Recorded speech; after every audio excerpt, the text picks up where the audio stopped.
સુરતમાં 31ને લઈને પોલીસનું સઘન ચેકિંગ. છેવાડાના વિસ્તારોમાં અને શહેરના એન્ટર પોઈન્ટ પર પોલીસ સતર્ક. સચિન ડીઆરડીટી હાઈવે પર પોલીસનું ચેકિંગ હાથ ધરાયું. શંકાસ્પદ વાહનો અને બ્લેક ફિલ્મવાળી ગાડીઓને કાળા કાચ સ્થળ પરથી કાઢવામાં આવ્યા. પોલીસે અંદાજિત 140 વાહનો ચેક કર્યા.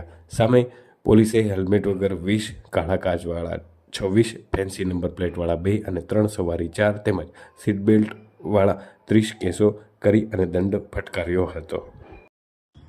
आज जोन 7 में स्पेशल मेगा ट्रैफिक कोम्बिंग रखी है, जिसके अंतर्गत 25 से ज्यादा हमने ब्लैक फिल्म्स की कार्रवाई अभी तक की है। भाटा भाटपुर चौकड़ी पर, भेसान चौकड़ी पर एवं 2 पॉइंट्स पाल पर, ये सभी को समावेश किया गया है।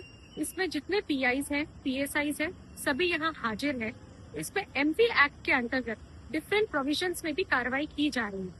इसके अलावा नो हॉन्किंग जो है उसके भी ड्राइव रखी गई है, जिसमें सिटीजन्स को अवगत किया जा रहा है कि बिना किसी बात के हॉन्किंग ना की जाए, इससे नॉइज पोल्यूशन हमारा बढ़ता है।